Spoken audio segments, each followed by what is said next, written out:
రామన్న వస్తా ఉన్నాడు, ఎమ్మెల్యేలు వస్తా ఉన్నారు, కొంత వేదిక దయచేసి దారి ఇవ్వండి, దయచేసి దారి ఇవ్వండి. బైసాబ్ కొంచెం దారి ఇవ్వాలి. మిగతా వాళ్ళంతా వేదికను ఖాళీ చేయాలి. ఎంపీలు, ఎమ్మెల్యేలు, ఎమ్మెల్సీలు, ముఖ్య నాయకులు మాత్రమే డయాస్ పైన అవకాశం ఉంది. మిగతా వాళ్ళందరూ కూడా సహకరించాలి. ఇబ్బంది పడొద్దు, ఇబ్బంది పెట్టొద్దని మనవి చేస్తా ఉన్నాం. తమ్ముడు, స్టేజ్ మీద ఎమ్మెల్యేలు, ఎమ్మెల్సీలు, ఎంపీలు తప్ప దయచేసి అందరం దిగుదాం. ఎవరు కూడా దయచేసి జరగండి, కొంచెం జరగండి. రామనగర్ వస్తూ ఉన్నారు, ఎమ్మెల్యేలు వస్తూ ఉన్నారు, అదేవిధంగా తలసాని సీనన్న, పద్మారావు అన్న అందరూ వస్తారు. దయచేసి తొవ్వ ఇవ్వండి. సాగర్ మనోళ్ళందరూ తొవ్వ ఇవ్వండి, తొవ్వ చేయండి. నేను అప్పటి నుంచి చెప్తా ఉన్నా, ఎవరి కుర్చీలలో వాళ్ళు కూర్చోవాలని. దయచేసి శాసనసభ్యులు, పార్లమెంటు సభ్యులు, శాసన మండలి సభ్యులు వేదికపైకి రావాల్సిందిగా మనవి. ప్లీజ్ ఎమ్మెల్యేలను, ఎమ్మెల్సీలను, ఎంపీలను వేదికపైకి రానివ్వాల్సిందిగా గౌరవ కార్యనిర్వాహక అధ్యక్షులు యువ నాయకుడు కేటీఆర్ గారికి స్వాగతం, సుస్వాగతం, స్వాగతం, సుస్వాగతం.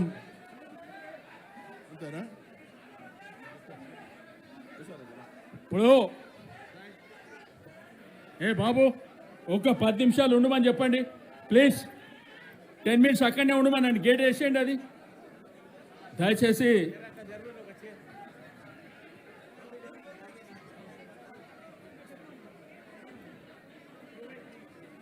ప్లీజ్ 5 నిమిషాలు.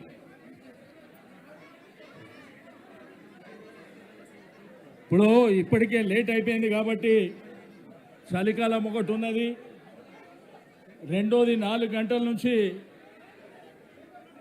మనం వెయిట్ చేస్తున్నటువంటి యువ నాయకులు కేటీఆర్ గారు రావడం జరిగింది. సభ అధ్యక్షులు పెద్దలు మధుసూదనాచారి గారు చూసి అయితే మిమ్మల్ని వేదిక మీద ఉన్న వాళ్ళని ఇబ్బంది పెట్టకుండా పెద్దలు మధుసూదనాచారి గారు మాట్లాడతారు.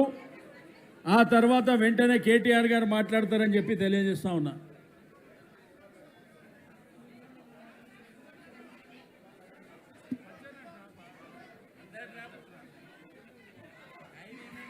గౌరవనీయులు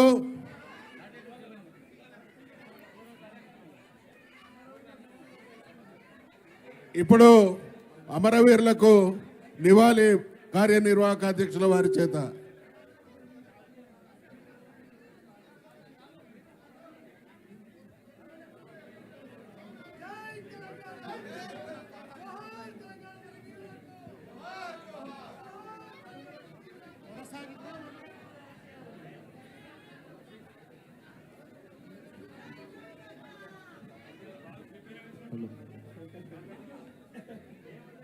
జోహార్ తెలంగాణ విద్యార్థి అమరవీరులకు, జోహార్ తెలంగాణ విద్యార్థి అమరవీరులకు.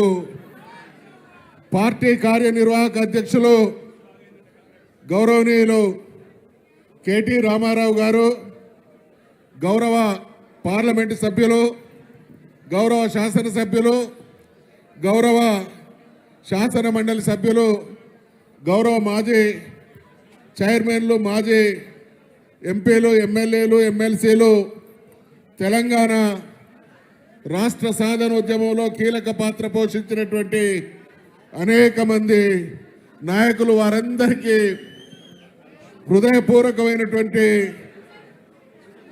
స్వాగత సుమాంజలు తెలియజేస్తూ, దయచేసి ఒక 5 నిమిషాలు మాట్లాడాం. చరిత్రలో మనమందరం కూడా రామాయణం చదువుకున్నాం.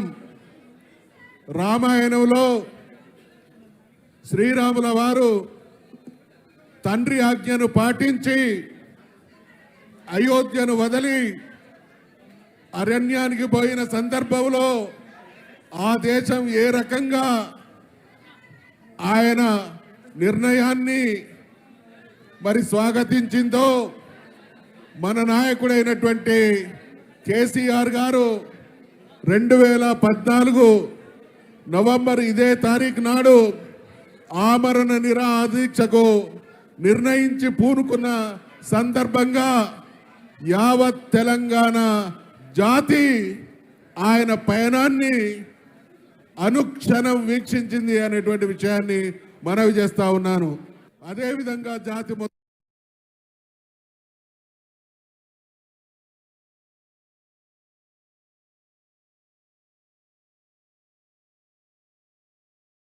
మొత్తం ఆయన వెంట సాధించడం కోసం కేసీఆర్ గారు 2001లో టిఆర్ఎస్ పార్టీని స్థాపించి మండు టెండలో ఇక్కడ చరిత్రను కనుక ఒక్కసారి మనం పునశ్చరణ చేసుకుంటే ఏప్రిల్ 27వ తారీఖు నాడు పార్టీని ప్రారంభించి మే 17వ తారీఖు నాడు అంటే 20 రోజులలో మొదటి బహిరంగ సభకు పిలుపునిస్తే మండు టెండల్లో మాడి మసైపోయే పరిస్థితి ఉన్న మొదటి పిలుపుతోనే లక్షలాది మంది తరలి వచ్చి కేసీఆర్ గారి నిర్ణయంలోని నిబద్ధతకు జన నీరాజనం పలికిల్లనేటువంటి విషయాన్ని మనవి చేస్తా ఉన్నాం. 100 రోజుల్లో స్థానిక సంస్థల ఎన్నికలు జరిగితే ఘన విజయం సాధించినాం.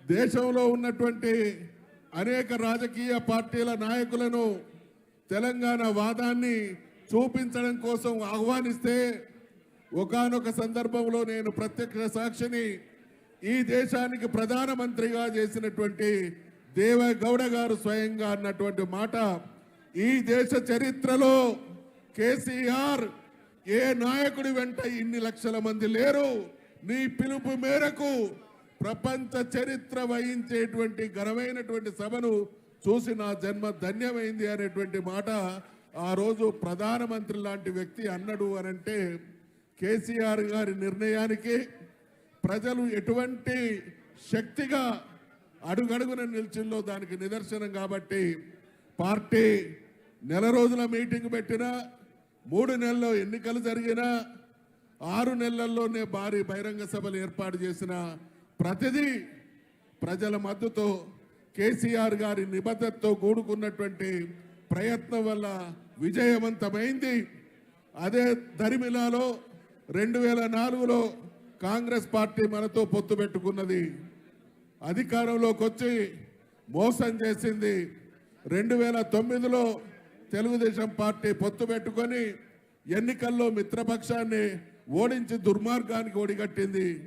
ఆనాటి పాలక వ్యవస్థ బీఆర్ఎస్ పార్టీని, శాసనసభ్యుల్ని ప్రలోభ పెట్టి పార్టీ మనుగడనే ప్రశ్నార్థకంగా చేసినటువంటి తరుణంలో మళ్ళీ ఉక్కు సంకల్పంతో తెలంగాణను మరొక్కసారి తట్టి లేపాలి, వీరోచిత పోరాటానికి సమాయత్తం చేయాలనేటువంటి ఆలోచనతో కేసీఆర్ సచ్చుడో తెలంగాణ వచ్చుడో, తెలంగాణ జైత్రయాత్రో కేసీఆర్ శవయాత్రో అనేటువంటి భీష్మ ప్రతిజ్ఞ చేసి తెలంగాణ జాతిని ఒక్కటి చేసి తెలంగాణ మొత్తాన్ని దీక్ష శిబిరం చేసినటువంటి మహానాయకుడు మన నాయకుడైనటువంటి కేసీఆర్ గారు అయినటువంటి విషయాన్ని మనవి చేస్తా ఉన్నాం. వారిచ్చిన పిలుపు, వారు నింపినటువంటి స్ఫూర్తి ఈ జాతిని ఒక్కటి చేయడమే కాకుండా దేశంలో ఉన్నటువంటి పార్టీలన్నీ తెలంగాణ వైపు చూసి తెలంగాణ ప్రజల యొక్క ఆకాంక్షను గౌరవించేటువంటి వాతావరణాన్ని సృష్టించి కాంగ్రెస్ మెడలు వంచి తెలంగాణ తెచ్చినటువంటి మహానాయకుడు చరిత్రలో కేసీఆర్ ఒక్కడే అనేటువంటి విషయాన్ని మనవి చేస్తూ మరొకసారి మనవి చేస్తా ఉన్నా.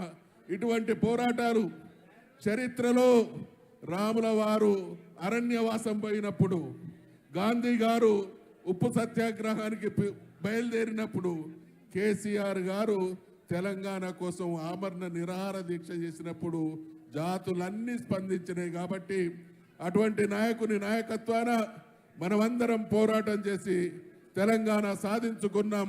సాధించుకున్నటువంటి తెలంగాణను భారతదేశం ముక్కున వేలేసుకునే విధంగా తన 10 సంవత్సరాల పాలనలో అన్ని రంగాలలో అగ్రగామిగా నిలిపి, ఔరా ఒక నాయకుడు తలుచుకుంటే ఒక దేశాన్ని కానీ ఒక రాష్ట్రాన్ని కానీ ఏ రకంగా అభివృద్ధి చేయవచ్చు అనేటువంటి నిర్దేశనం చేసినటువంటి మహానాయకుని పాలన తర్వాత ఈ 1 సంవత్సర కాలం నుండి ఎటువంటి దుష్ట పరిపాలనను చూస్తా ఉన్నాం.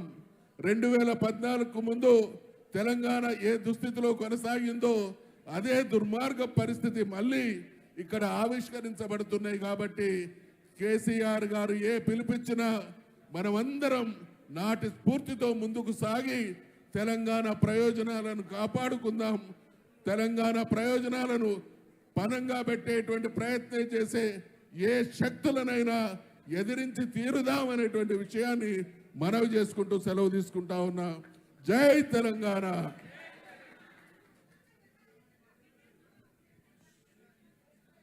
దయచేసి వక్తలు చాలామంది ఉన్నప్పటికీ వాళ్ళందరూ ఏమ్మా జర పక్కన జరిగండి ప్లీజ్, కొంత పక్కన వాళ్ళకి కనిపించాలంట.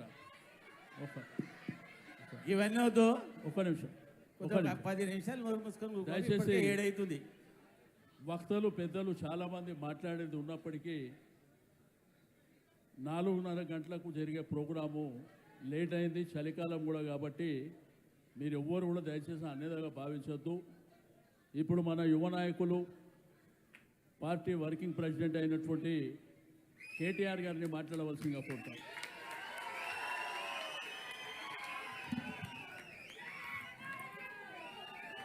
జై తెలంగాణ. ముందుగా ఆలస్యంగా నీకు దండం పెడతాను.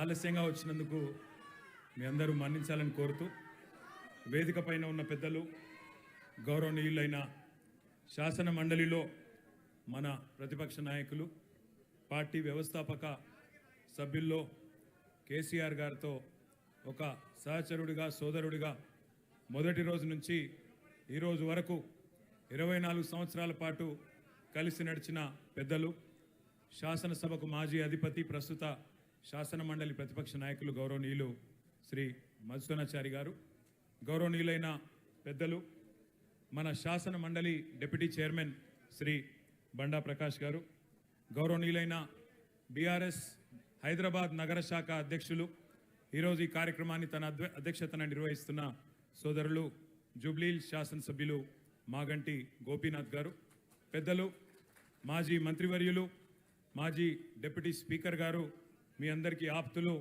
గౌరవనీయులైన శ్రీ సికింద్రాబాద్ శాసనసభ్యులు శ్రీ పద్మారావు గారు, గౌరవనీయులు పెద్దలు, మాజీ మంత్రివర్యులు, ఏ కార్యక్రమం తీసుకున్నా తనదైన ప్రత్యేకతతో కార్యక్రమాన్ని బ్రహ్మాండంగా ఈరోజు బుల్లెట్ నడుపుకుంటూ మరి ఇక్కడ దాకా వచ్చిన మా అన్నగారు సనత్ నగర్ ఎమ్మెల్యే తలసాని శ్రీనివాస్ యాదవ్ గారికి, హైదరాబాద్ నగరానికి, హైదరాబాద్ జిల్లాకు సంబంధించిన ఈ సమావేశం ఏదైతే ఈరోజు తెలంగాణ భవన్లో జరుగుతూ ఉందో దీనిలో పాల్పంచుకుంటున్న హైదరాబాద్ శాసనసభ్యులు గౌరవనీయులు అంబర్పేట ఎమ్మెల్యే కాలేరు వెంకటేష్ గారు, అదేవిధంగా మషీరాబాద్ ఎమ్మెల్యే గౌరవనీయులు శ్రీ ముఠా గోపాల్ గారు, హైదరాబాద్ జిల్లా ఇన్ఛార్జ్గా ఈ కార్యక్రమానికి వ్యవహరిస్తున్న పెద్దలు మాజీ మంత్రివర్యులు శ్రీ పొన్నాల లక్ష్మయ్య గారు, అదేవిధంగా పెద్దలు మన మాజీ మంత్రివర్యులు గౌరవనీయులు ఎమ్మెల్సీ మాజీ హోంమంత్రి మహమూద్ అలీ గారు,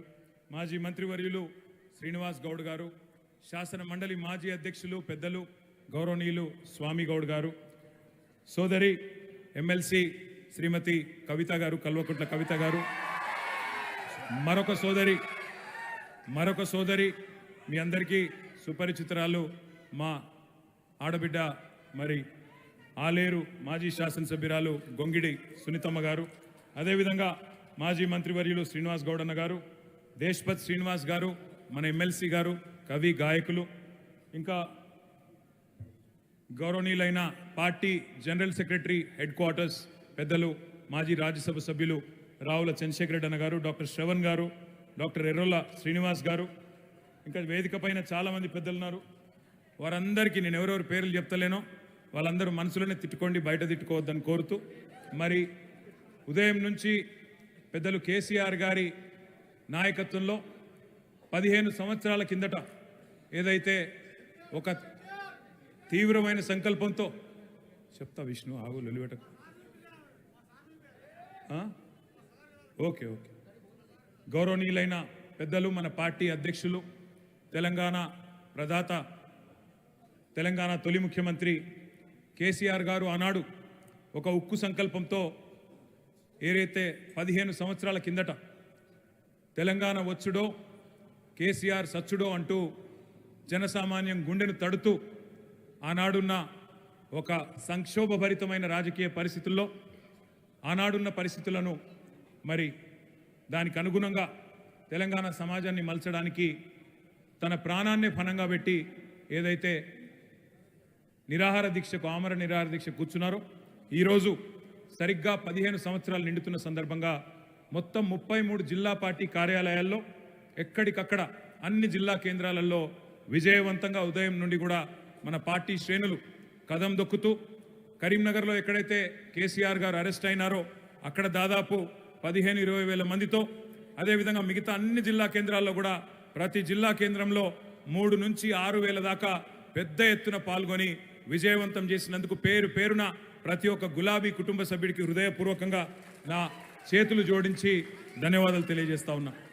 ప్రత్యేకంగా గౌరవనీయులు పెద్దలు తలసాని శ్రీనివాస్ యాదవ్ గారు, పద్మారావు గారు, మాగంటి గోపీనాథ్ గారు నాకేం చెప్పినారంటే, అన్న మొత్తం ఉదయం అన్నీ పూర్తి చేసుకోండి, తర్వాత సాయంత్రానికి ఇక్కడికి మొత్తం పెద్దలందరినీ ఆహ్వానించండి అని చెప్పినారు. మరి మా యువ నాయకులు చాలామంది, గోవర్ధన్ రెడ్డి గారు కానీ, మన గోవర్ధన్ రెడ్డి కానీ, ఆశీష్ యాదవ్ కానీ, ఇంకా చాలామంది సోదరులు, గజ్జల నాగేష్ గారు కానీ ఇంకా చాలామంది సోదరులు వాళ్ళ కష్టపడి ఈ కార్యక్రమాన్ని చక్కగా విజయవంతం చేసినారు. ఇక్కడికి వస్తుంటే నిజంగా ఈ ప్రభుత్వం ఎంత లేఖి బుద్ధితో వ్యవహరిస్తున్నదో అర్థమవుతా ఉన్నది. ఇక్కడ మా బంజారా ఆడబిడ్డలు 500-600 మంది బ్రహ్మాండంగా వాళ్ళ సాంప్రదాయ వస్త్రాలు వేసుకొని ఈ దీక్షా దివస్ సందర్భంగా వారు కూడా పాల్గొనడానికి వస్తుంటే మొత్తం లైట్లు ఆ క్యాన్సర్ హాస్పిటల్ నుంచి ఇక్కడ వరకు స్ట్రీట్ లైట్స్ కూడా ఆఫ్ చేసి ఉన్న ఫ్లెక్సీలని చింపేసి, ఎంత లేకి ఎంత చిల్లర బుద్ధో ఈ ప్రభుత్వానికి, ఈ ముఖ్యమంత్రిది, దాన్ని బట్టే మళ్ళొక్కసారి రుజువు చేసుకున్నారనే మాట కూడా నేను మీకు విజ్ఞప్తి చేస్తా ఉన్నా. కానీ ఈరోజు మనం ఎవరినో తిట్టడానికో ఎవరినో విమర్శించడానికో ఈ కార్యక్రమం పెట్టుకోలేదు. మనం ఒక్క మాట గుర్తుపెట్టుకోవాలి, మనం నిన్న ఏ దారిలో నడిచి వచ్చినామో తెలుసుకోకపోతే రేపు ఏ బాటలో ప్రయాణం చేయాలనో కూడా మనకు తెలియదు. ఎక్కడ మొదలైనామో మర్చిపోతే ఎటు పోవాలో కూడా అర్థం కాదు. అందుకే ఈరోజు ఒక్క మాట మనందరం కూడా గుర్తుపెట్టుకోవాలి, చరిత్రను చదవకుండా, చరిత్రను అర్థం చేసుకోకుండా భవిష్యత్తును నిర్మించలేము, గతం తెలుసుకోకుండా గమ్యాన్ని నిర్మించుకోలేము. అందుకే ఈరోజున్న ఈ తరానికి, ముఖ్యంగా ఈ పిల్లలు ఎవరైతే ఈరోజు 18 ఏళ్ళు 20 ఏళ్ళ పిల్లలు ఉన్నారో వాళ్లకు తెలంగాణ యొక్క ఉద్యమ చరిత్ర, తెలంగాణ ఉద్యమంలో కేసీఆర్ గారి భూమిక, కేసీఆర్ వెంట ఎందుకు తెలంగాణ సమాజం మొత్తం నడిచింది, ఈ విషయాలన్నీ తెలియజెప్పాల్సిన బాధ్యత మన మీదనే ఉన్నది. ఎందుకంటే ఆనాడు 2009లో కేసీఆర్ గారు నిరాహార దీక్ష కూర్చున్న నాడు 5 ఏళ్ల వయసున్న పిల్ల ఈరోజు 20 ఏళ్ళకు వచ్చింది. ఆ అమ్మాయికి కేసీఆర్ గారు ఒక ముఖ్యమంత్రిగా తెలవచ్చు, కేసీఆర్ గారు తెలంగాణ సాధించిన తొలి ముఖ్యమంత్రిగా తెలవచ్చు. కానీ కేసీఆర్ గారి నేతృత్వంలో నడిచిన ఉద్యమం గురించి, తెలంగాణ ప్రజల ప్రజాస్వామిక ఆకాంక్ష గురించి, దాని వెనకాల ఉన్న పోరాటాల గురించి, త్యాగాల చరిత్ర గురించి, అమరులైన శ్రీకాంతాచారి, పోలీసు కిష్టయ్య, సిరిపురం యాదయ్య, అదేవిధంగా ఇషాన్ రెడ్డి, సువర్ణ, వేణుగోపాల్ రెడ్డి లాంటి విద్యార్థి అమరవీరుల త్యాగం కానీ, అదేవిధంగా టీఎన్జిఓ నాయకులుగా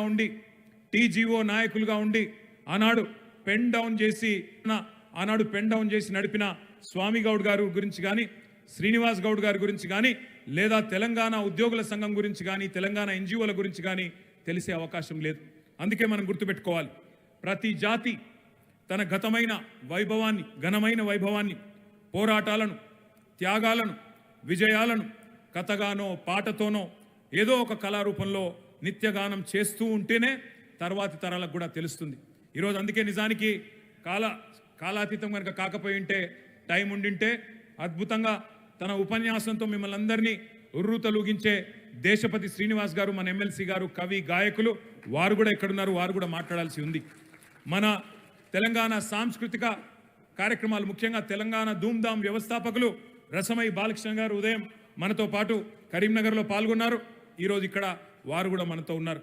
మన ఎమ్మెల్సీ గోరేటి వెంకన్న గారు తన గాత్రంతో, మరి తన అరుదైన, తన వైవిధ్యమైన కవిత్వంతో అలరించే వెంకన్న గారు, తెలంగాణ ఉద్యమాన్ని ఉర్రూతలూగించిన వెంకన్న గారు కూడా ఇక్కడే ఉన్నారు. వారు కూడా మాట్లాడవలసిన అవసరం ఉండింది. వీరులను, వీరగాథలను, వీరోచిత యుద్ధాలను నిత్యం స్మరించుకుంటూ ప్రతి దేశం, ప్రతి జాతి తన ఉనికిని, తన అస్తిత్వాన్ని కాపాడుకోవడానికి ఉడుకు నెత్తురున్న నూతన యువతకు ఆ పౌరుషాన్ని నూరిపోసే ప్రయత్నం చేస్తుంది. తన చరిత్రను మళ్ళొక్కసారి ఎప్పటికప్పుడు నెమరు వేసుకుంటూ, మననం చేసుకుంటూ తన సంస్కృతి యొక్క ఔన్నత్యాన్ని, తన పోరాటాల యొక్క గొప్పదనాన్ని చెప్పుకునే ప్రయత్నం చేస్తూ ఉంటుంది. రామాయణం కానీ, మహాభారతం కానీ, ఇట్లాంటి మహా ఇతిహాసాలు ఏవైతే ఉన్నాయో, ఇలాంటి పురాణాలు వేల ఏండ్లుగా శృతులుగా, కథలుగా, గ్రంథాలుగా, పద్యాలుగా, నాటకాలుగా వివిధ రూపాల్లో ప్రతి తరాన్ని కూడా చేరి భరత జాతిని ఐక్యంగా నిలబెట్టినాయి. అదే మాదిరిగా తెలంగాణ జన సాంప్రదాయంలో ఒగ్గు కథలు, బుర్ర కథలు, యక్షగానాలు, బతుకమ్మ పాటలు, నృత్య రూపాలు, చిత్రకళలు, చరిత్ర పాఠాలు, శిలాశాసనాలు ఎన్నెన్నో రకాలుగా ఘనమైన గతాన్ని, సంస్కృతిని, మహనీయులను, వైతాళికులను యాద్ చేసుకునే విధంగా మనకు గతంలో ఉపయోగపడ్డాయి. ఏ జాతి అయితే తన చరిత్రను విస్మరిస్తుందో ఆ జాతి పరాయి పెత్తనంలో బానిసగా మగ్గిపోతుంది. ఒక ప్రాంతాన్నో, ఒక దేశాన్నో ఓడించి వశం చేసుకున్న విజేతలు అంటే గెలిచిన వాళ్ళు ఎవరైతే ఉంటారో, ఓడిపోయిన వాళ్ళు అంటే పరాజితులు, వాళ్ళ చరిత్రను చెరిపివేసే ప్రయత్నం చేస్తారు. మీకు చరిత్ర లేదు, మీకు సంస్కృతి లేదు, మేము అధికులం, మీరు అల్పులు అంటూ మానసికంగా మన మీద దాడి చేసి సాంస్కృతిక భావజాల ఆధిపత్యాన్ని ప్రదర్శించి మనను లొంగ తీసుకునే ప్రయత్నం చేస్తారు. బ్రిటిష్ వాళ్ళ నుంచి మొదలు పెడితే సమైక్యాంధ్ర శక్తుల దాకా ఇదే ప్రయోగం చేసినాయి. మేము అధికులం, మీరు అల్పులు, మీరు మా కింద ఉంటేనే బతుకుతారు, అట్లయితేనే మీకు బతుకు తెరువు అనే ప్రయత్నం బలంగా చేస్తూనే ఉంటాయి. మీకు అందుకే యాదికుండాలి, ఎన్ని మాటలు, ఎన్నెన్ని దాడులు మన మీద భావజాలం మీద, తెలంగాణ భావజాలం మీద జరిగినాయో మీకు యాదికుండాలి. తెలంగాణ రాష్ట్రం ఏర్పడితే ఇక్కడ ఆంధ్ర తెలంగాణ పంచాయతీలు అయితాయని, తెలంగాణ రాష్ట్రం ఏర్పడితే ప్రాంతీయ విద్వేషాలతో హైదరాబాద్ అట్టుడికి పోతుందని, తెలంగాణ రాష్ట్రం ఏర్పడితే ఇక్కడి నాయకత్వానికి, తెలంగాణ నాయకత్వానికి ఆ సత్తా లేదు, పరిపాలించే సమర్థత లేదు అంటూ మన మీద చాలా దాడి ఉద్యమ సమయంలో జరిగింది. కానీ అవన్నిటినీ పటాపంచలు చేస్తూ కేసీఆర్ గారి నాయకత్వంలో భారతదేశంలోనే నెంబర్ 1గా తెలంగాణ రాష్ట్రాన్ని నిలబెట్టిన ఘనత మన పార్టీది, మన నాయకుడు కేసీఆర్ గారిది అనే మాట నేను మీకు గుర్తు చేస్తా ఉన్నా. ఎప్పుడు కూడా ఒక జాతి సంక్షోభంలో ఉన్నప్పుడు, ఎప్పుడు కూడా ఒక జాతి తల్లడిల్లుతున్నప్పుడు ఒక యోధుడు పుడతాడు. ఆ యోధుడు ఒక స్పాటకస్ కావచ్చు, ఒక మహాత్మా గాంధీ కావచ్చు, ఒక మార్టిన్ లూథర్ కింగ్ కావచ్చు, ఒక నెల్సన్ మండేలా కావచ్చు. ఎవరో ఒక యోధుడు పుట్టి ఆ జాతిని మేలుకొల్పితేనే కదిలి అల్టిమేట్గా మళ్ళీ తిరిగి స్వాతంత్రాన్ని సాధించుకున్నారు. ప్రతి జాతికి, ప్రతి దేశానికి, ప్రతి ప్రాంతానికి ఒక కథ ఉంటుంది, ఒక కథానాయకుడు కూడా ఉంటాడు. ఈ కథలో ప్రతి నాయకులు కూడా ఉంటారు, త్యాగాలు ఉంటాయి, విద్రోహాలు కూడా ఉంటాయి, విజయాలు ఉంటాయి, అపజయాలు ఉంటాయి, ఎదురు దెబ్బలు ఉంటాయి, గుణపాఠాలు కూడా ఉంటాయి. అట్లాగే తెలంగాణ కథలో కూడా ఉన్న ఒక్క కథానాయకుడు, కలిసొచ్చే కాలానికి నడిసొచ్చే కొడుకు, 2001లో ఈ గులాబీ జెండాతో తెలంగాణ తల్లికి జన్మనిచ్చిన తనయుడు కేసీఆర్ గారి రూపంలో మన ముందుకొచ్చిండు. అందుకే ఈ కథను, మన కథను, మన తెలంగాణ జాతి వ్యధను రేపటి తరానికి నరనరాన ఎక్కించాల్సిన బాధ్యత మన మీద ఉన్నది. లేకపోతే మళ్ళీ మన తెలంగాణ జాతి పరాయి దండయాత్రలో ఓడిపోయే ప్రమాదం ఉన్నది.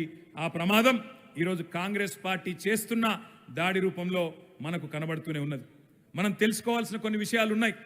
మన జాతికి మహత్తరమైన పోరాట చరిత్ర ఉన్నది. అది తెలంగాణ సాయుధ పోరాట చరిత్రనే కావచ్చు, వీరోచితమైన ఉద్యమ గాథనే కావచ్చు, ఆనాడు వీరనారి చాకలి ఐలమ్మ రూపంలో కావచ్చు, ఆరుట్ల కమలమ్మ రూపంలో కావచ్చు. మన ఆడబిడ్డలు ఎన్నడూ కూడా పోరాటాల్లో వెనక్కి పోలేదు. ప్రపంచానికే పాఠాలు నేర్పిన ఉజ్వల ఉద్యమ గాథ మనది. ఒక్క తెలంగాణ ఉద్యమ రూపంలో కాకుండా ఆనాడు సాయుధ పోరాటంలో కూడా ఒక షేక్ బందగి, ఒక దొడ్డి కొమరయ్య, ఒక మగ్దుమ్ మొయ్యుద్దీన్ లాంటి నాయకులు ఆనాడు బ్రహ్మాండమైన పోరాటాలు చేసి ఆదర్శంగా తెలంగాణ జాతికి ఎన్నటికీ కూడా గుర్తుండిపోయే అద్భుతమైన సన్నివేశాలు సృష్టించినారు. స్వరాజ్య సమరాన్ని మించిన సముజ్వల సన్నివేశాలను సృష్టించి సంఖ్యలను తెంచుకున్న సందర్భం విజయం మనకున్నది, మన జాతికున్నది. కుట్రలను కుతంత్రాలను ఛేదించి యావత్ జాతిని ఒకటి చేసి ఏకతాటి మీదకి తీసుకొచ్చి శాంతియుత పందాలో ప్రజాస్వామ్య పందాలో వ్యూహాలు ఎత్తుగడలు రచించి ఉక్కు సంకల్పంతో మరి చెక్కు చెదరని నిబద్ధతతో గమ్యాన్ని ముద్దాడిన నాయకులు కూడా ఉన్నారు. భారత స్వాతంత్ర సంగ్రామంలో ఇప్పుడే పెద్దలు మధుసూదనాచారి గారు చెప్పినట్టు దండి యాత్ర, సహాయ నిరాకరణ, ఇంకెన్నో పోరాట ఘట్టాలు ఉన్నట్టే మన మలిదశ తెలంగాణ ఉద్యమంలో కూడా ఎన్నో మహోజ్వల సందర్భాలు ఉన్నాయి. మీ అందరికీ తెలుసు. కానీ ఒక్కసారి నెమరు వేసుకుందాం. 1948 నుంచి 56 వరకు ఒక ప్రత్యేక రాష్ట్రంగా ఆనాటి తెలంగాణ ఉండే. హైదరాబాద్ రాష్ట్రం పేరుతో ఉన్నప్పటికీ భౌగోళికంగా ఈ రోజున్న తెలంగాణ రాష్ట్రమే సింహభాగం ఆనాడు హైదరాబాద్ రాష్ట్రంలో కూడా ఉన్నది. ఆనాటి హైదరాబాద్ రాష్ట్ర ప్రజల ఆకాంక్షకు వ్యతిరేకంగా ఆనాటి మొట్టమొదటి ఎస్ఆర్సి, మొట్టమొదటి state reorganisation commission justice Fazal Ali గారి నేతృత్వంలో ఏర్పడ్డ కమిషన్ సిఫార్సులకు వ్యతిరేకంగా 1956లో బలవంతపు పెళ్లి, ఆనాటి హైదరాబాద్ రాష్ట్రానికి అప్పటి ఆంధ్ర రాష్ట్రానికి బలవంతపు పెళ్లి చేసిందే ఆనాటి కాంగ్రెస్ ప్రభుత్వం, ఆనాటి కాంగ్రెస్ జాతీయ నాయకత్వం. అప్పటి తొలి ప్రధానమంత్రి భారతదేశానికి జవహర్లాల్ నెహ్రూ గారు. ఆనాడు ఆయన ఒక మాట అన్నారు, నిజామాబాద్లోని ఖలీల్వాడి మైదానంలో ఇది ఇష్టం లేని పెళ్లి అని తెలుసు కాబట్టే ఆ పెళ్లి చేస్తున్నప్పుడే చెప్పిండు పండిత్ జవహర్లాల్ నెహ్రూ. జనరల్గా పెళ్లిలో ఏ పండితుడైనా పెళ్లి మంత్రం చదువుతాడు కానీ విడాకుల మంత్రం చదవడు. కానీ పండిత్ జవహర్లాల్ నెహ్రూ గారు మాత్రం నిజామాబాద్ ఖలీల్వాడి మైదానంలో ఒక మాట అన్నారు, ఆజ్ ఏక్ మాసూమ్ బच्ची की शादी एक नटखट लड़के के साथ हो रही है. अगर ये मिलाप अच्छा चला तो अच्छी बात है, वरना जब चाहे तब तलाक ले सकते हैं. అంటే ఈ అమాయకపు ఆడపిల్ల, తెలంగాణ అనే అమాయకపు ఆడపిల్లకు ఈ అతి హుషారైన పిల్లగాడితో పెళ్లి చేస్తున్నాం. ఒకవేళ వీళ్ళ కలయిక మంచిగా సాగితే మంచిది, లేకపోతే ఎప్పుడంటప్పుడు విడాకులు తీసుకోవచ్చు అని చెప్పి ఆనాడే పెద్దలు భారతదేశానికి మొదటి ప్రధానమంత్రి జవహర్లాల్ నెహ్రూ చెప్పింది. ఆయన అనుమానించినట్టే, తెలంగాణ సమాజంలో ప్రతి ఒక్కరూ అనుమానించినట్టే 1956లో ఏ బలవంత పెళ్ళైతే జరిగిందో వెంటనే ఆ పెళ్లిలో అన్యాయం ప్రారంభమైంది, అన్యాయాల పరంపర ప్రారంభమైంది. 12 ఏళ్ల పాటు మీకు తెలంగాణ నుంచి ముఖ్యమంత్రి అయితే ఆంధ్ర ప్రాంతం నుంచి ఉప ముఖ్యమంత్రి అని, లేదా ఆంధ్ర నుంచి ముఖ్యమంత్రి అయితే తెలంగాణ నుంచి ఉప ముఖ్యమంత్రి అని ఏదైతే పెద్ద మనుషుల ఒప్పందంలో 6 అంశాల్లో ఒకటిగా పెట్టుకున్నారో వాటిని మొదటి రోజే తుంగలో దొక్కినారు.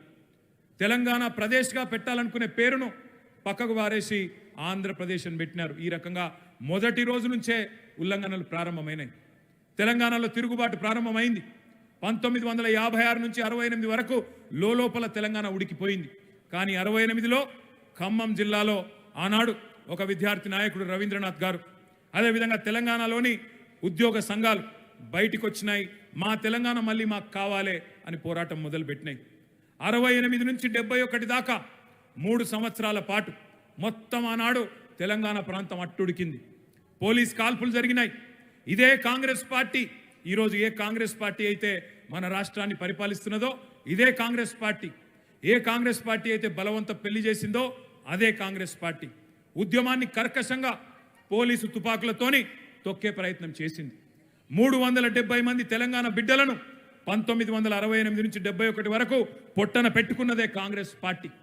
1971లో ఆనాడు భారతదేశం మొత్తం బంగ్లాదేశ్ యుద్ధం తర్వాత ఇందిరాగాంధీ గారి హవా దేశం మొత్తం ఉంటే ఒక్క తెలంగాణ ప్రాంతంలో మాత్రం 14 పార్లమెంట్ సీట్లకు గాను 11 పార్లమెంట్ సీట్లు తెలంగాణ ప్రజా సమితికి ఇచ్చి తమ గుండెను చీల్చి ఆత్మను ఢిల్లీ ముందు పెట్టిండ్రు తెలంగాణ ప్రజలు.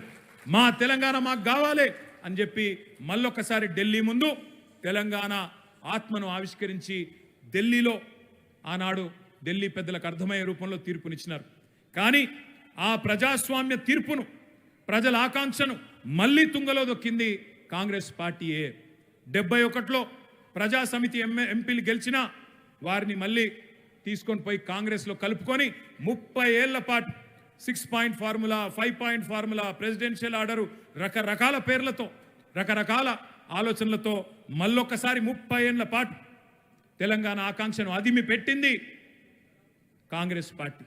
కానీ ఈ 30 ఏళ్ళు పెద్దలు ఆచార్య జయశంకర్ లాంటి మహానుభావులు, చాలామంది బుద్ధిజీవులు, ఉద్యోగ సంఘాల నాయకులు ఎదురు చూస్తూ ఉండే. ఆ ఎదురు చూపు నడిసెచ్చే కొడుకొచ్చినట్టు మన నాయకుడు కేసీఆర్ గారు 2001లో ఆనాడు నడుచుకుంటూ వచ్చి తెలంగాణ రాష్ట్ర సమితి అనే పార్టీని స్థాపించినారు. కానీ తెలంగాణ సమాజంలో అనుమానాలు. ప్రతి నాయకుడు తెలంగాణను పదవుల కోసం వాడుకుంటాడు, పదవి వచ్చిన తర్వాత పక్కన వాడేస్తాడు అనే ఒక అనుమానం. అందుకే పదవుల త్యాగంతోనే పార్టీని ప్రారంభించిండు కేసీఆర్. పదవుల త్యాగంతో పార్టీని ప్రారంభించి ఆఖరికి ప్రాణత్యాగానికి కూడా వెనుకాడకుండా తెలంగాణ రాష్ట్రాన్ని సాధించిన మహానాయకుడు కేసీఆర్ గారు అనే మాట నేను మీకు గుర్తు చేస్తా ఉన్నా. ఆ ఆమరణ దీక్ష తెలంగాణ ఉద్యమంలో ఎన్నో అద్భుత ఘట్టాల్లో ఒక పతాక సన్నివేశం, ఒక పరమోత్కృష్ట దృశ్యం ఆనాటి ఆ ఆమరణ దీక్ష. మనం ఒక్కసారి ఆలోచించాలి. ఈరోజు ఎందుకు దీక్షా దివస్ను యాద్ చేసుకుంటున్నాం?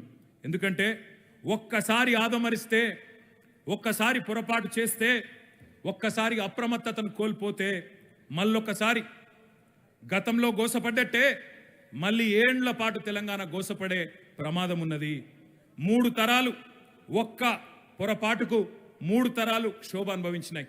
1956లో జరిగిన ఒక్క పొరపాటుకు మనకు 2014 దాకా ఎదురు చూడక తప్పలేదు, ఎదురు చూపులు తప్పలేదు. అందుకే తెలంగాణ వచ్చింది కదా, ఇంకెందుకు ఉద్యమ యాది, ఇంకెందుకు చరిత్ర పాఠాలు అనుకుంటే అది అతిపెద్ద పొరపాటు అవుతుంది. స్వాతంత్రం సాధించడం ఎంత ముఖ్యమో దానిని నిలబెట్టుకోవడం అంతకంటే ముఖ్యమన్న మాట నేను మీకు గుర్తు చేస్తా ఉన్నా. ఒక తరానికి ఆత్మగౌరవ రణం నేర్పి కేసీఆర్ విముక్తి ఎట్లా సాధించిండో రేపటి తరానికి చెప్పవలసిన బాధ్యత మన మీదనే ఉన్నది. నిన్నటి పోరాటంలో హీరోలు ఎవరో, విలన్లు ఎవరో, శిఖండులు ఎవరో, ఎవరి పాత్ర ఏందో తెలిస్తేనే ఈ జనరేషన్ కూడా జాగ్రత్త పడుతుంది, జాగ్రత్త నేర్చుకుంటుంది, ఎవరిని ఎక్కడ పెట్టాలనో అక్కడ పెడుతుంది అనే మాట కూడా నేను మీకు విజ్ఞప్తి చేస్తా ఉన్నా. శత్రువులు ఎప్పుడు కుట్రలు చేస్తూనే ఉంటారు, ప్రత్యర్థులు ఎప్పుడు దాడులు చేస్తూనే ఉంటారు. తెలంగాణ ఏర్పాటుతో నష్టపోయిన శక్తులు ఏవో కొత్త రూపంలో పెత్తనం కోసం ఆరాట పడుతూనే ఉంటారు. జాగ్రత్తగా గమనించండి. కేసీఆర్ గారు ముఖ్యమంత్రి పదవి నుండి దిగిపోగానే నిన్నటి వరకు అణిగిమణిగిన కొన్ని శక్తులు ఎట్లా రెచ్చిపోతున్నాయో ఒక్కసారి జాగ్రత్తగా అధ్యయనం చేయండి, ఆలోచన చేయండి. సమైక్యాంధ్ర నాయకుల సంచులు మోసిన తెలంగాణ ద్రోహులు ఇవాళ తెలంగాణ అస్తిత్వం మీద ఎట్లా దాడి చేస్తున్నారో ఒక్కసారి గ్రహించమని చెప్పి నేను కోరుతా ఉన్నా. ఇవాళ ఇక్కడ ఉన్నాడు ఒక ముఖ్యమంత్రి, తెలంగాణ ముఖ్యమంత్రి. ఆయన అంటాడు సోనియమ్మ లేకపోతే తెలంగాణ అడుక్క తింటుండే అనే అహంకారంతో వాగుతా ఉన్నాడు. నేను అడుగుతున్నా, సోనియమ్మ దయాదాక్షిణ్యాలు, సోనియమ్మ భిక్ష వల్లనే తెలంగాణ వచ్చిందని తెలంగాణ ప్రజల పోరాటాన్ని, తెలంగాణ బిడ్డల ఆత్మగౌరవాన్ని, తెలంగాణ బిడ్డల ఆత్మ బలిదానాల్ని కించపరుస్తూ ఉన్నాడు. ఇంకొక పార్టీ ఉన్నది బీజేపీ. ఆ ప్రధానమంత్రి గారు ఎప్పుడు మాట్లాడినా ఒక మాట అంటాడు, తల్లిని చంపినరు బిడ్డను వేరు చేసిండు అంటాడు. ఇంకొక ఆయన అంటాడు బీజేపీ ఆయన, ఒక గుజరాతీ వచ్చి విడిపించిండు ఆనాడు సర్దార్ వల్లభాయ్ పటేల్, ఇప్పుడు మరొక గుజరాతీ వచ్చి అభివృద్ధి నేర్పిస్తుండు ఈ ప్రధానమంత్రి అని చెప్పి బీజేపీ నేతలు మాట్లాడుతూ ఉంటారు. నేను అందుకే మీకు గుర్తు చేసేది, తెలంగాణ సాయుధ పోరాటం నుంచి మలిదశ ఉద్యమాన్ని మొత్తం అవమానించే విధంగా నోరు బారేసుకుంటున్నారు ఈ ఆధిపత్య శక్తులు, కాంగ్రెస్ బీజేపీ నాయకుల రూపంలో. ఒకవైపు గుజరాత్ గులాములు, మరొక వైపు ఢిల్లీ కీలుబొమ్మలు. తెలంగాణ అస్తిత్వానికి, ఆత్మగౌరవానికి వీళ్ళతో ఖచ్చితంగా ప్రమాదం ఉన్నది. అందుకే నేను మీకు ఒక్క మాట గుర్తు చేస్తా ఉన్నా. తెలంగాణ సమాజానికి పెద్దలు ప్రొఫెసర్ జయశంకర్ ఎప్పుడు చెప్తా ఉండేవాళ్ళు, స్వీయ రాజకీయ అస్తిత్వమే శ్రీరామ రక్ష. ఇంకా సులువైన భాషలో చెప్పాలంటే ఎట్టి పనికైనా మట్టి పనికైనా మనోడు ఉండాలి, మన ఇంటోడు ఉండాలి, గులాబీ పార్టీోడు ఉండాలి తప్ప గులాముల పార్టీ వాడు కాదు అనే మాట నేను మీకు గుర్తు చేస్తా ఉన్నా. ఉద్యమంపై గన్ను ఎక్కుపెట్టిన నాయకుడు ఇవాళ మన దురదృష్టం ముఖ్యమంత్రి అయినాడు రేవంత్ రెడ్డి రూపంలో. కేసీఆర్ ఆనవాళ్లను చెరిపేస్తా అని రెచ్చిపోతున్నాడు. ఆయన జరిపేయాలని చూస్తున్నది కేసీఆర్ ఆనవాళ్ళను కాదు, ఆయన జరిపేయాలని చూస్తున్నది తెలంగాణ ఆనవాళ్ళను. అందుకే తెలంగాణ రాజముద్రలోని కాకతీయ కళాతోరణం తీసేస్తా అంటాడు, తెలంగాణ రాజముద్రలోని చార్మినార్ను తీసేస్తా అంటాడు. దుర్మార్గమైన ఆలోచన చేస్తూ ఉన్నాడు. ఉద్యమం ఉద్భవించి తెలంగాణ జాతి మనందరం కూడా ప్రణమిల్లే తెలంగాణ తల్లి రూపాన్ని మార్చేస్తా అంటాడు. సచివాలయం ఎదుట తెలంగాణ తల్లి స్థానాన్ని కబ్జా పెట్టి రాహుల్ గాంధీ తండ్రి విగ్రహాన్ని పెట్టుకొని ఇవాళ సిగ్గు లేకుండా ఢిల్లీకి గులాంగిరి చేస్తూ ఉన్నాడు. నీళ్లు, నిధులు, నియామకాలు ఉద్యమ నినాదమే కాదని చెప్పి నీలుగుతున్నాడు ఇవాళ తెలంగాణ ముఖ్యమంత్రి రేవంత్ రెడ్డి. ఈ మామూలుగా తీసుకోవాల్సిన విషయాలు కావు. యుద్ధంలో ఎట్లయితే విజేతలు పరాజితుల ఆనవాళ్లను చెరిపేసే ప్రయత్నం చేస్తారో అదే ప్రయత్నం మళ్ళొక్కసారి రేవంత్ రెడ్డి రూపంలో ఈ ఆధిపత్య శక్తులు తెలంగాణ వీర చరిత్రను, తెలంగాణ పోరాటాల చరిత్రను తుడిసివేసే ప్రయత్నం చేస్తున్నాయి. ఇది మామూలుగా తీసుకోవాల్సిన పరిస్థితి కాదు. ఖచ్చితంగా తెలంగాణలోని కవులు, కళాకారులు, ఉద్యమ నాయకులు, ఉద్యోగ నాయకులు, తెలంగాణలోని ప్రతి బిడ్డ ఈ దుర్మార్గులను చీల్చి చెండాడాలి. వాళ్ళ వాదనను చీల్చి చెండాడాల్సిన అవసరం ఉన్నది. ఆత్మగౌరవం, అస్తిత్వం, అస్మిత ప్రమాదంలో పడుతున్నప్పుడు తెలంగాణ సమాజాన్ని జాగృతం చేయకపోతే తప్పు చేసిన వాళ్ళం అవుతాం, భవిష్యత్ తరాలకు ద్రోహం చేసిన వాళ్ళం అవుతాం. స్వీయ రాజకీయ అస్తిత్వం లేకపోతే ప్రస్తుత పార్లమెంటులో మన గలం వినిపించేటోడే లేడు. 8 వాళ్ళు గెలిచిండ్రు, 8 వీళ్ళు గెలిచిండ్రు. 8+8 గుండు 0. మాట్లాడేటోడు లేడు, అడిగేటోడు లేడు, తెలంగాణ గురించి కొట్లాడేటోడే లేడు లోక్సభలో. అందుకే తెలంగాణ సమాజం ఆలోచించాలి. 8 మంది బీజేపీ ఎంపీలను గెలిపిస్తే 8 రూపాయలు వచ్చినాయా? ముఖ్యమంత్రి 28 సార్లు ఢిల్లీకి పోతే 28 పైసలు వచ్చినాయా? ఆలోచించండి. అదే కేసీఆర్ ఉన్నన్నాళ్ళు ఇక్కడ అడుగు పెట్టడానికి సాహసం చేయని అదానీలు, ప్రధానీలు ఇలా తొడగొట్టుకుంటూ వస్తున్నారంటే మనోడు లేకపోవడం వల్లనే కదా. ఆలోచించమని చెప్పి నేను కోరుతా ఉన్నా తెలంగాణ సమాజాన్ని. తెలంగాణ ప్రయోజనాల కోసం ప్రాణాలు తెగించిన వాళ్ళు ఒకవైపు ఉంటే, ప్రాణాలు పణంగా పెట్టడానికి సిద్ధంగా ఉన్న వాళ్ళు ఒకవైపు ఉంటే, తమ కోసం తెలంగాణను పణంగా పెట్టడానికి ఉన్న ముఖ్యమంత్రి ఇవాళ పీఠంలో కూర్చోవడం మన దురదృష్టం. అందుకే ఈ 15 ఏళ్ల దీక్షా దివస్, 15వ దీక్షా దివస్ సందర్భంగా మన పోరాట చరిత్రను, మన జాతి చరిత్రను, మన జాతి ఔన్నత్యాన్ని, మన బిడ్డల త్యాగాన్ని, మన అమరవీరుల అమరత్వాన్ని, కాంగ్రెస్ కర్కశత్వాన్ని, కేసీఆర్ నాయకత్వాన్ని యాది చేసుకోవాల్సిన సందర్భం ఈ రోజున్నది. ఈ తరంలోనూ ఆత్మగౌరవం అనే ఒక స్ఫూర్తిని రగిలించాల్సిన అవసరం ఉంది. ప్రతి స్వరం తెలంగాణలో భాస్వరమై మండాల్సిన అవసరం ఖచ్చితంగా ఉన్నది. అందుకే నేను మీ అందరితో ప్రార్థించేది, ఇక్కడికి వస్తున్నప్పుడు నేను చూసిన ముఖ్యమంత్రి రేవంత్ రెడ్డి కొడంగల్లో మొన్న ఏదైతే గిరిజన రైతులను, గిరిజన ఆడబిడ్డలను సతాయించి అర్ధరాత్రి వాళ్ళ ఇళ్ల మీద పడి బందిపోట్ల మీద పడి దాడి చేసినట్టు ఆడబిడ్డలను కూడా చూడకుండా దారుణాతి దారుణంగా వాళ్ళను ఇష్టం వచ్చిన చోట ముట్టి, బ్రిటిష్ వాళ్ళు ఆనాటి దుర్మార్గులు కూడా చేయని దుర్మార్గ పనులు చేసి ఈరోజు ఇప్పుడే మన పోరాటానికి తల ఒగ్గి ఇప్పుడే అది రద్దు చేసుకుంటున్నట్టుగా ప్రకటన వచ్చింది. ఇది తెలంగాణ విజయం, ఇది బీఆర్ఎస్ విజయం కాదు, ఇది తెలంగాణ ప్రజల విజయం, ఆ గిరిజన బిడ్డల విజయం, అక్కడ ఉండే మా దళిత బిడ్డల విజయం, అక్కడ ఉండే బీసీ బిడ్డల విజయం, ఆ చిన్న సన్నకారు రైతుల విజయం, మన విజయం కాదు. ఇంకొక రూపంలో వస్తాడు, ఫార్మా కోసం కాదు, ఇంకొక రూపంలో నీ భూమి గుంజుకుంటాను వస్తాడు. నేను కొడంగల్లోకే కాదు, రాష్ట్రంలో ఉండే ప్రతి బిడ్డకు చెప్తా ఉన్నా, ఈ రియల్ ఎస్టేట్ బేహారికి, ఈ రియల్ ఎస్టేట్ బ్రోకర్కు ఆయనకు భూములు గుంజుకోవడం, భూముల చుట్టూ వ్యాపారం చేయడం తప్ప ఇంకొకటి తెలియదు. ఆయనకు రాష్ట్ర సంపద పెంచే ఆలోచనలు లేవు, రైతాంగాన్ని బాగు చేసే ఆలోచనలు లేవు. అందుకే ప్రతిఘటన మాత్రమే మార్గం. ఖచ్చితంగా ఎప్పటికప్పుడు ఎక్కడికక్కడ నిలదీయడం మాత్రమే మనకున్న ఏకైక గత్యంతరం. మీకు ఈ గులాబీ జెండా అండగా ఉన్నది. ఈ తెలంగాణ భవన్ ఇవాళ కేసీఆర్ గారి నాయకత్వంలో ఒక జనతా గ్యారేజ్గా మారింది. అది హైడ్రా బాధితులు కావచ్చు, మూసీ బాధితులు కావచ్చు, లగచర్ల బాధితులు కావచ్చు, ఎవరికి ఎక్కడ కష్టం వచ్చినా ఇవాళ వాళ్ళందరికీ గుర్తొస్తున్నది Telangana Bhavan, Banjara Hills, road number 12. ఈ తలుపులు ఎప్పుడు తెరిచే ఉంటాయి.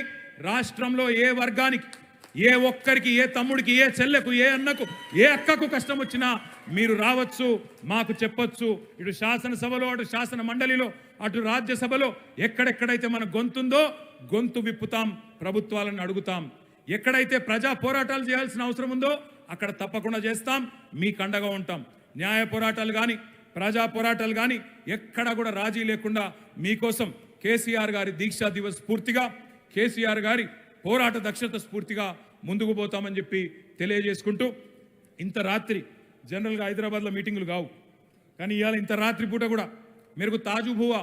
मैं 1 महीने पहले किशन बाग गया, मैं वहाँ पे भी देर रात को, शायद कोई है यहाँ पे किशन बाग से, कुछ भाई हैं हमारे, देर रात को 10 बजे करीब वहाँ पे गए थे हम लोग.